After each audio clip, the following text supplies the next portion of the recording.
Hey, how is it going again, Guardians? LVnative here with another Destiny video for you.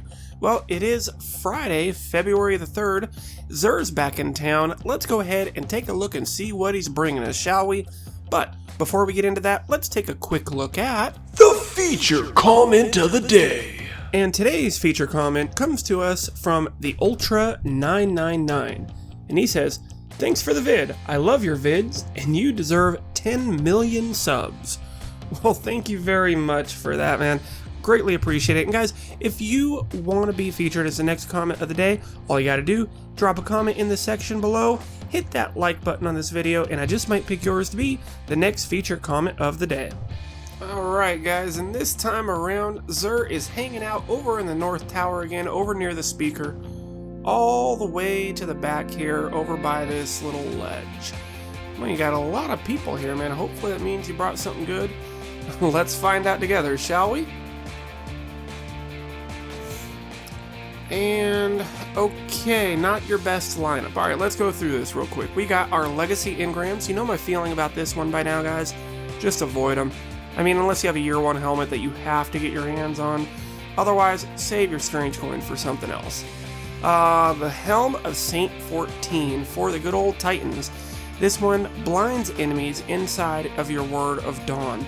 This can be a very useful one, especially in certain raids. I remember we always used to have a Titan with us that had Word of Dawn, or where it could blind them. So it's very situational, kind of a fun exotic. If you don't already have it, yeah, go ahead and pick it up. Up next, the Radiant Dance Machines for your Hunters. This one's got the Intellect and Discipline roll, which I always like, except on my Night Stalker. So you move more quickly while aiming down the sights of your weapon. This is very fun to pair with the Mida multi-tool, because that also gives you increased movement speed. They'll actually stack on top of each other. So it's a pretty fun loadout if you use this with the Mida. It'll work fine with other weapons as well, but you really notice that increase in movement speed while you're aiming if you got this and the Mida multi-tool. So again, it's pretty fun. If you don't have it, go ahead and pick it up, but you don't need to rush and break the bank to do it. And for our Warlocks, we have the Skull of Dire Amankara, and this one is going to be a straight strength roll, and take reduced damage while using your Nova Bomb, and improves your energy drain abilities. There's just so much more useful exotics for your Warlock than this particular one.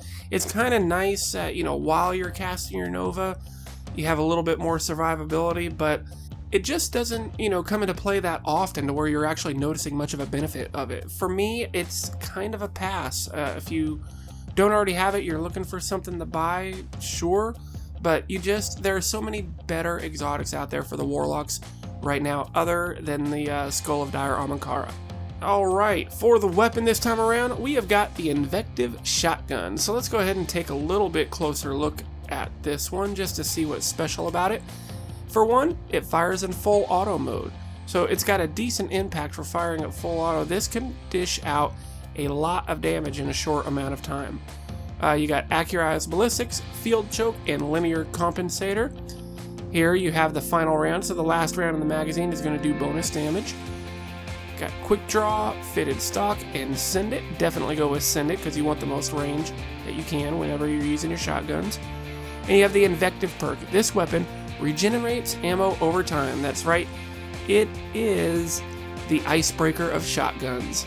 So it doesn't generate quite as fast as that, but it's pretty nice if you're stuck in an area where you just can't get a hold of more special ammo. Wait for a little bit and you will have some more rounds to fire. So it's a full auto shotgun that regenerates its own ammo and has some decent range to it. It's actually not horrible. It doesn't get a lot of love because I think you can do just fine by yourself by getting a legendary shotgun that works really well. Last Ditch, Party Crasher, Matador, something like that. And you'll be just, as fine, some would say even better, without using an exotic slot. So it's not a horrible weapon. It's kind of fun to mess around with, but it's definitely not the best. It's kind of how I feel about his whole lineup right here. For this particular week. It's okay, each of them are decent, but nothing really groundbreaking here, guys. If you didn't spend a single strange coin I wouldn't blame you, because you can just save up for what he might have next week. Let's look at the curios. We have the Plasma Drive, Void Drive, the 3-stack Heavy Ammo Synth, and the 10-stack Heavy Ammo Synth as well. Also, we've got the 3 of Coins. If you're running low, make sure you pick some of these up to get your hands on some more exotics. And the Glass Needles to be able to reroll any of those exotic armor perks that just aren't exactly how you like it. And for the Material Exchange, you can also get Motes of Light and exotic shards. Alright guys, well that's going to wrap up this video. I hope you liked it or found it helpful. If you did, go ahead and smack that like button and drop a comment in the section below. I want to know, yes, this is obviously not the best that he's ever had. Next week for Xur, I want in the comments you guys give me your dream loadout of stuff that he's going to be carrying, whether it's weapons or armor or a combination of both. So I'd love to hear what you guys, have to say down there. Let me know in the comments.